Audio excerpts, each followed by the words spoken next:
Oui, en quoi les relations... Étaient les perspectives des relations internationales après l'assassinat de Soleimani et l'arrivée de Biden. Mais on aimerait aussi avoir un peu votre opinion sur le film que vous avez peut-être pu voir. Merci. Parce que sinon, la mémoire s'efface vite, très vite et trop vite. Et si l'on interroge n'importe quel kidam dans la rue ou n'importe lequel de nos jeunes gens, le nom de Soleimani ne veut déjà plus rien dire. Donc, il faut enfoncer le clou, il faut marteler en permanence et dire et redire ce que disait notre ami Bruno Deschi, que Soleimani a joué un grand rôle en ce début du XXIe siècle dans l'histoire du Proche-Orient et des affaires du Proche-Orient. C'est ce pourquoi il a été éliminé. Ce n'est pas tant l'homme de guerre, même si la guerre est un art et une science, c'est aussi le diplomate, l'homme qui nouait et renouait des liens entre les pays, même avec l'Arabie saoudite, vraisemblablement, pour ce que l'on en sait. Donc, c'était un diplomate d'envergure et on sait qu'il faut toujours abattre, faire tomber, si on veut faire tomber un édifice, on abat la clé de voûte. Et en l'occurrence, Soleimani a été victime de ce que l'on appelle, ce que les Américains appellent eux-mêmes une frappe de décapitation. Il faut tuer les chefs, parce que même en démocratie participative, il faut toujours des chefs d'orchestre. Et Soleimani était un homme justement d'une grande envergure. Maintenant, je ne dirais pas qu'il était l'égal de Clausewitz ou de Sun Tzu pour la stratégie, mais pour la diplomatie, il aura son rang dans l'histoire du XXIe siècle. Alors maintenant, pour revenir à M. Biden, M. Biden est un personnage ambigu, est un personnage qui est tenu, c'est un personnage qui sera forcément instable, dont d'ailleurs les facultés mentales ne tiennent peut-être qu'à un fil. Il y a derrière lui Mme Kamala Harris qui est prête à prendre le relais. Mais ne nous trompons pas, sous l'apparente bonne volonté de renouer le dialogue avec l'Iran, il y a peut-être des intérêts beaucoup plus puissants qui sont à l'œuvre.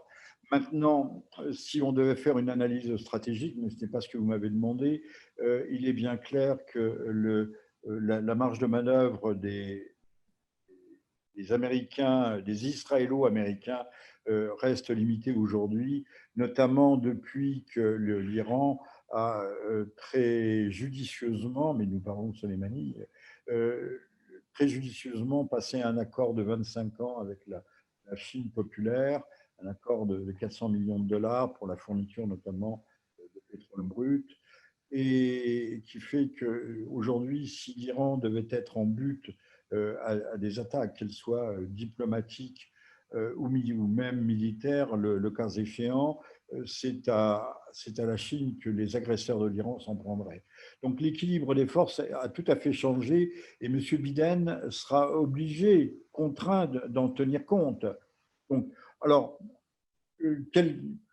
je pense même que le rapport de force a évolué et qui n'est pas en faveur ni des États-Unis ni d'Israël. On pourrait évoquer la question sur le plan strictement militaire des armes, mais pas seulement. Nous n'évoquons pas ici la question du nucléaire, mais le nucléaire, finalement, n'a plus peut-être la première place qu'il aurait pu avoir, même si beaucoup de personnes annoncent un conflit. On a eu des concentrations de forces s'établir, enfin, se faire dans le golfe Persique, mais il ne faut pas en déduire trop vite. Ce n'est pas parce qu'il y a ce qu'on appelle en termes militaires des gesticulations, c'est-à-dire des démonstrations de force, des gesticulations, que les choses doivent obligatoirement et nécessairement dégénérer. Donc le rapport de force au niveau global a changé par l'arrivée de la Chine sur la scène iranienne, et là, le cabinet américain qui est un cabinet au fond de déclin, devra nécessairement non seulement en tenir compte, mais doit aussi trouver de nouveaux axes stratégiques.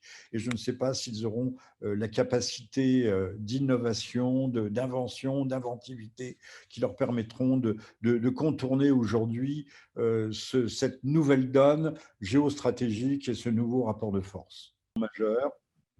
Il y a régulièrement des petites provocations. Il y a des gens qui font ce que j'appelle battre le briquet. Autrefois, on battait un silex sur un morceau de fer, des étincelles, et allumer le feu. Il y a des gens qui battent le briquet. Là, il faut toujours craindre qu'il y ait un incident, un gros incident du style, au fond, alors je ne sais pas si c'est un attentat de l'explosion de Beirut, mais le chaos, le chaos n'est pas un moyen d'éviter le krach économique financier. Le chaos est un moyen de régner. Et ça, on le sait depuis longtemps, est un moyen de gouverner. Autrefois, c'était gouverner, mais maintenant, on met le chaos et donc, il faut craindre. Je ne pense pas qu'il puisse y avoir les choses sont un peu bloquées au fond. Les États-Unis ne sont pas échecs et maths, mais sont échecs à l'arène. Leur tour est tombé. Je dis notamment depuis l'été dernier, et ce marché de 400 milliards de dollars sur 25 ans, passé avec la Chine populaire, qui modifie complètement et de fond en comble les équilibres géopolitiques, stratégiques et géoénergétiques. Donc, pour l'instant, les choses sont bloquées. Comment les débloquer? Alors, on va relancer, on va chercher, comme on dit, des poux dans la tête à l'Iran avec ces vecteurs balistiques, ces missiles. Mais tout ça prendra du temps et la position de l'Iran serait relativement confortable si elle-même n'était pas, étant soumise à l'embargo, savoir si les États-Unis vont lever cet embargo ou l'amoindrir.